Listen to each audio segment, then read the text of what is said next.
তোমাদেরকে আমি সুনীল বলে একটি ভাইয়ের কথা বলছি, যার বাড়ি হচ্ছে আমাদের ঝাড়গ্রাম জেলায় নহরিয়া গ্রামে। তো কিছুদিন আগে আমি নহরিয়া চুল কাটতে গিয়েছিলাম, তো সেই তখন ভাইটা আমাকে দেখেছে আর আমার দিকে অনেকক্ষণ থেকে তাকিয়ে আছে। তো তার কিছুক্ষণ পর আমার কাছে এলো আর এসে করে বলছে, দাদা তোমাকে চেনা চেনা লাগছে, কোথায় যেন তোমাকে দেখেছি। তখন বলছে, তুমি তো অমিত দা, তোমাকে আমি ইনস্টাগ্রামে দেখেছি, তুমি ব্লগ ভিডিও বানাও না?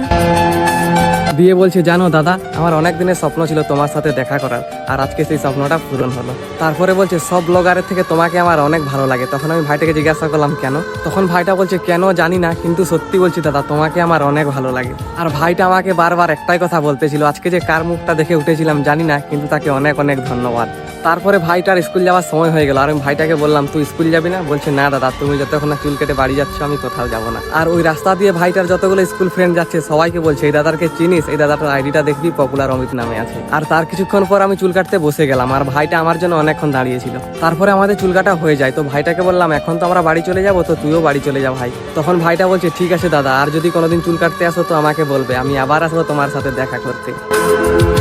ভাইটার কথাগুলো শুনতে আমাকে অনেক ভালো লাগতেছিল। তো তোমাদেরকেও যদি ভালো লাগে আমার জন্য না গো, ভাইটার জন্য একটা লাইক কমেন্ট শেয়ার করে দাও। তো চলো টাটা।